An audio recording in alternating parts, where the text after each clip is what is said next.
Final de Copa do Mundo. A instância de definição do campeão do maior torneio de seleções nacionais de futebol guarda histórias marcantes, seja pelo andamento do jogo em si, seja pela coroação ou não de um time que marcou época. No âmbito do futebol masculino, nas 22 finais disputadas entre os anos de 1930 e de 2022, sobram episódios que se sobressaíram na história do futebol.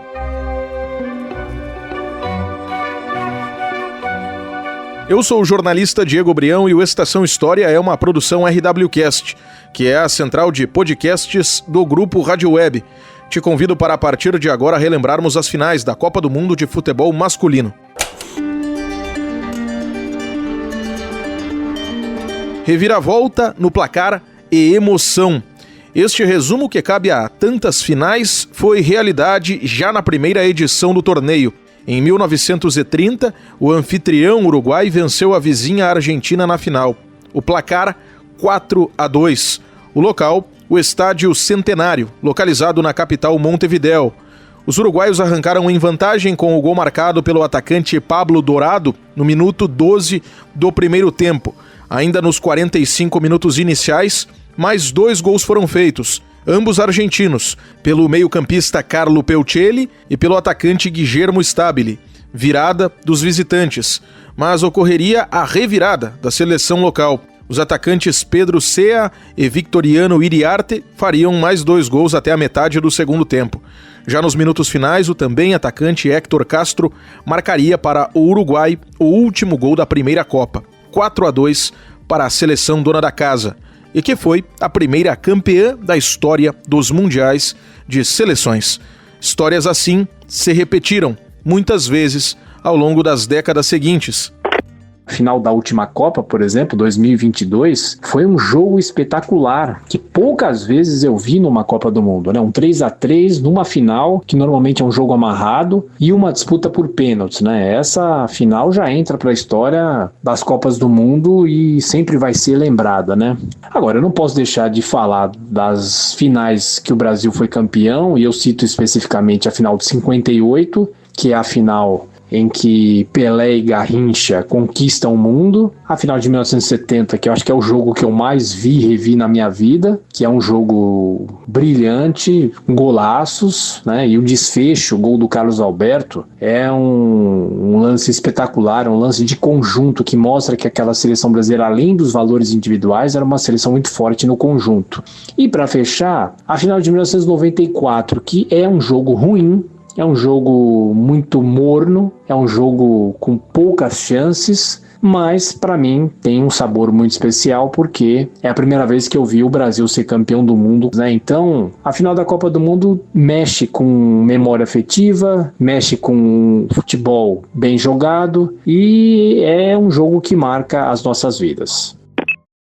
Thiago Berrais é jornalista e autor de livros sobre a Copa do Mundo, como, por exemplo, a obra intitulada Biografia das Copas, o maior espetáculo da Terra, no rádio, na TV e nos jornais. Esta obra foi publicada pela editora 11 Cultural. Thiago concedeu entrevista ao Estação História. Na Copa de 34, disputada na Itália, a seleção local foi a campeã, superando a Tchecoslováquia na final por 2-1. O histórico atacante italiano Giuseppe Meazza, atualmente nome de estádio em Milão, foi eleito o melhor jogador daquela edição. Na Copa seguinte, que teve a França como país sede, o campeão se repetiu, a Itália, que venceu a Hungria na final por 4-2. O brasileiro Leônidas da Silva terminou como artilheiro naquele ano. Posteriormente, não houve a disputa do torneio em 1942 e 1946 por causa da Segunda Guerra Mundial, que se estendeu dos anos 39 a 45. Em 1950, o Brasil foi derrotado em casa pelo Uruguai na final por 2-1. Foi o histórico Maracanaço. Era o bicampeonato da seleção uruguaia, liderada por atletas como o goleiro Roque Maspoli, o meio-campista Obdúlio Varela e o atacante Alcides Didia. Em 54, na Suíça, a Alemanha Ocidental foi a campeã, superando a Hungria na final. Apesar disto, o atacante húngaro Ferenc Puskás foi eleito o melhor atleta daquela Copa. Já nas 2 edições seguintes, o Brasil foi o campeão. Em 58, com os destaques Pelé e Didi, na Suécia, a vitória na final ocorreu contra os anfitriões e, em 1962, o atacante Garrincha liderou a equipe diante da Tchecoslováquia na final da Copa do Chile. Em 66, a Inglaterra, país sede, que tinha como um dos expoentes o meio-atacante Bob Charlton, foi campeã pela primeira vez, superando a Alemanha Ocidental na final. Em 70, o Brasil, com Pelé como uma das referências, conquistou o tricampeonato. Venceu a Itália na decisão da Copa realizada no México. Em 74, a Alemanha Ocidental foi bicampeã e em casa. A seleção de Países Baixos, ou Holanda, foi a adversária na final. O atacante neerlandês Johan Cruyff foi uma das sensações daquela Copa. 4 anos mais tarde, filme repetido. Outra seleção anfitriã deu a volta olímpica ao final da disputa e diante de Países Baixos. A Argentina ganhou o último jogo, também desta seleção europeia, e ficou com o título naquela ocasião. O centroavante argentino Mário Alberto Kempes foi eleito o melhor jogador, além de ter sido o artilheiro. A Copa seguinte, de 82, na Espanha, terminou com o tricampeonato da Itália, que venceu a Alemanha Ocidental no jogo que valia a taça. O atacante italiano Paolo Rossi, artilheiro e eleito o melhor jogador, foi o personagem de destaque. A Copa do Mundo do ano de 1986 foi um marco. Foi a primeira a ser disputada em um país pela segunda vez, o México, que havia recebido o torneio em 70. A Copa de 86, que foi a 13ª edição, terminou com um novo título da Argentina. Era o bicampeonato. A Alemanha Ocidental, naquela ocasião, acumulou o terceiro vice. O Mundial do México, em 86, também foi palco de um dos jogos mais marcantes da história da competição. Destes que superam o que acontece dentro das 4 linhas. Na fase de quartas de final, a Argentina venceu a Inglaterra por 2-1. Os gols sul-americanos foram marcados pelo lendário atacante Diego Armando Maradona, um com a mão e outro com uma arrancada genial do meio-campo, em que meio time inglês ficou no chão a partir dos dribles do então craque do Napoli da Itália. Maradona foi obviamente o craque daquela Copa. Para os argentinos, virou um deus, porque há poucos anos, Argentina e Inglaterra haviam travado uma guerra pelas Ilhas Malvinas, da qual o país sul-americano saiu derrotado e com muitas baixas e sofrimento acumulado.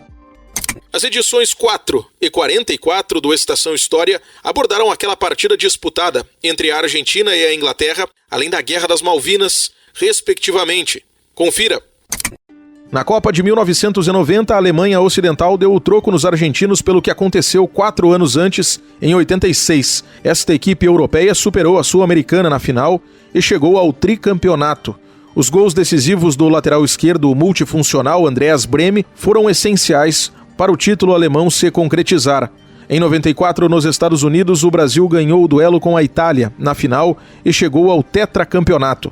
O goleiro Tafarel, o volante Dunga e os atacantes Bebeto e Romário foram alguns dos símbolos daquela conquista. Em 98, a França chegou ao primeiro título de Copa. Jogando em casa, a equipe liderada pelo histórico meio-campista Zinedine Zidane venceu a seleção brasileira na partida final. A recuperação do Brasil veio já na Copa seguinte, que foi sediada conjuntamente pelo Japão com a Coreia do Sul. Na final, a equipe treinada por Luiz Felipe Scolari derrotou a Alemanha. Os gols do artilheiro Ronaldo Nazário potencializaram o Brasil até chegar ao pentacampeonato mundial. A Alemanha, vice em 2002, foi o local da Copa seguinte, a de 2006. Lá, porém, quem gritou campeão ao final do torneio foram os italianos, que derrotaram os franceses na grande decisão, incluindo a histórica cabeçada de Zidane no peito do zagueiro Marco Materazzi.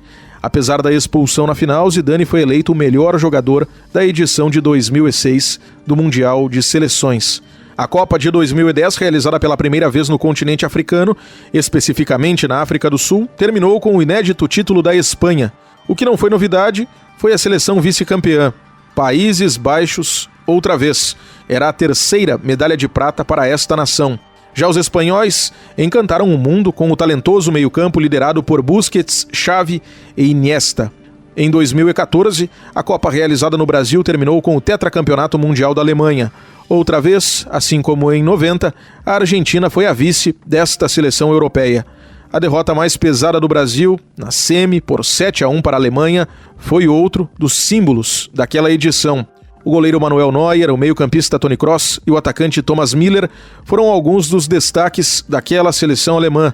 Já a Copa de 2018, na Rússia, foi marcada pelo bicampeonato da França. O adversário na final foi a Croácia. O jovem atacante Kylian Mbappé se destacou ao lado de figuras importantes como o atacante Antoine Griezmann, além dos meio-campistas Paul Pogba e N'Golo Kanté. E em 2022, o Catar foi o palco do tricampeonato mundial da Argentina, liderada pelos atacantes Lionel Messi e Ángel Di Maria. A França ocupou o segundo lugar no pódio. Outras edições do Estação História também abordam a Copa do Mundo. Entre elas estão a 55 sobre a Copa de 1962, a edição 58 sobre a Copa de 2002 e a edição 213 sobre a Copa de 70.